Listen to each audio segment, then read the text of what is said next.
自从这个台中发生着玛莎拉蒂行车纠纷拍人的事件了后，特别是咧调解同款类似的暴力的冲突，是一件接一件一直咧发生。昨深夜，新北市汐止的新兴路有一个身材真粗暴的汽车的驾驶，不满头前的机车骑了伤慢，挡着伊的路，就甲人砸落来理论，双方来起口角。扫落来，这个汽车的驾驶竟然是举棍啊来辱拍这个骑士，人这个骑士原来毋是软啊哦，随着提出着辣椒水甲喷甲这个汽车驾驶哀叫，家己打电话报警。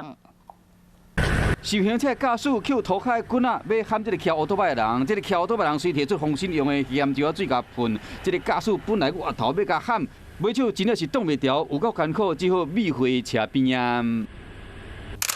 昨暝8点，案发的所在长老日，有民众翕到这个相片传上网络。原来是新兴车甲乌多摆一前一后要挖入去新兴路。这个驾驶可能是因为不满这个骑乌多摆人影响到伊的速度，将车扛砸落来，落车要理论阁无够，凊彩找物件就要甲人讲，想要告比反制。目前的话是机车骑士陈姓男子已经先行提告伤害。除了防告新兴车驾驶违规停车，要承受一张2400块罚单，还有乌白瓦金必须别人让车道，加非突发状况向向打洞啊，上当会使罚24000块。牌照扣3个月，一时冲动付出真大的代价。